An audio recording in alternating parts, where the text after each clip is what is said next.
Peter Caldwell was your typical hardworking American trying to support his ailing mother. He worked as a waiter in one of West Virginia's most popular cafes, and though his pay wasn't so great, he loved his job. One day, Peter was working his regular shift at the cafe when he noticed a dog across the street through the cafe's glass door. People were walking past him, paying little or no attention to the poor animal who was staring at everyone with sad eyes.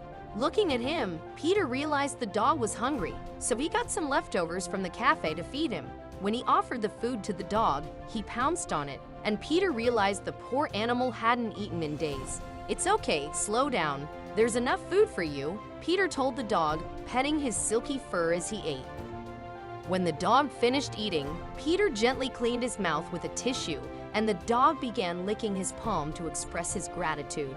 "That's fine, my friend," he said, smiling at the dog. Suddenly, Peter's gaze was drawn to the collar around his neck. "Whoa, did you run away?" Peter asked the dog as if he could answer. Then he examined the collar and found its owner's contact number on it. Peter called the owner, who turned out to be a 16-year-old girl. She was grateful to Peter for finding the dog. "Oh, thank you so much for finding Chuck and feeding him," she told Peter. "He ran away from my house a couple of days ago. I'm Layla, by the way." "Peter here. Nice to meet you, Layla. Your dog is really cute. I fed him a lot of food, so make sure you don't feed him again." "I'll take care of that."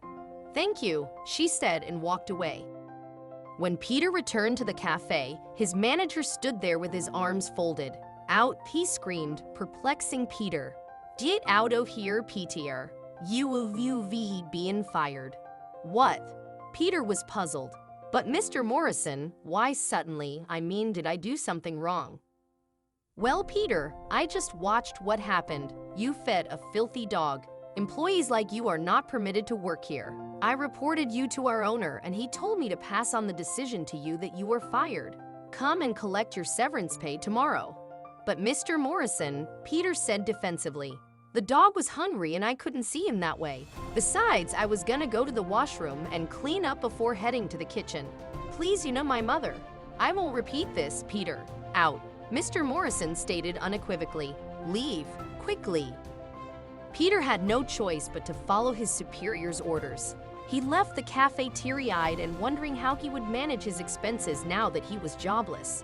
His salary was hardly enough to cover their monthly bills, and now there was just his severance pay left. When Peter came to the cafe the next day to collect his pay, he noticed the owner, Mr. Jones, there. It turns out he had returned early from his business trip. Peter decided to apologize to Mr. Jones and urge him to hire him again. So he went right to Mr. Jones' office and knocked on his door, confident that his plan would work. "Yes, come in. Your kindness will find its way back to you."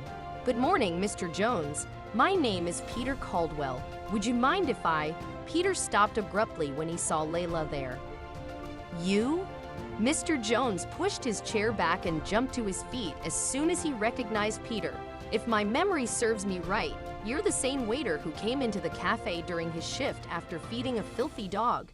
Do you even realize what blunder you made? We could have lost customers because of you. Who do you believe would want to eat at a filthy cafe? Also," he paused, "I'm busy right now, so leave."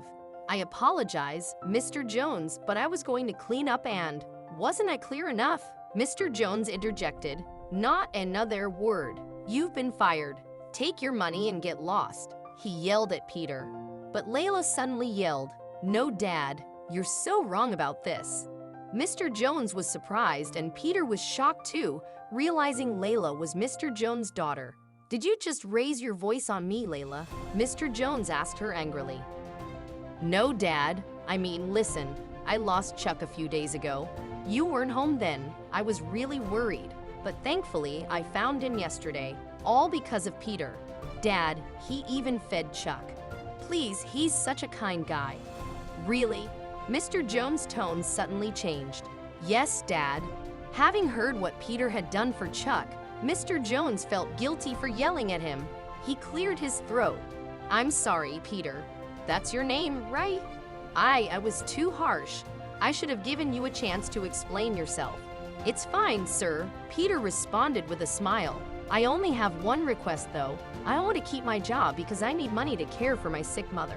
Can you please hire me back?" "Oh, of course, I'm so sorry. I shouldn't have. Actually, you know what? I'm promoting you. You deserve a promotion for your kindness and generosity. Anyway, I was looking for an assistant manager for the cafe, and I think you'll be a great fit. Consider this as my apology." Peter was stunned. "When life offers you an opportunity, make the most of it, young man," Mr. Jones told him firmly. "You've earned it. Also, be prepared to take on additional duties immediately." Peter was extremely grateful to Mr. Jones for the promotion. It came with more responsibilities, but it also came with a salary increase, allowing him to buy a modern wheelchair for his mother. Peter's mom had been confined to the bed after she was rendered unable to walk, but with the wheelchair, she could move around more.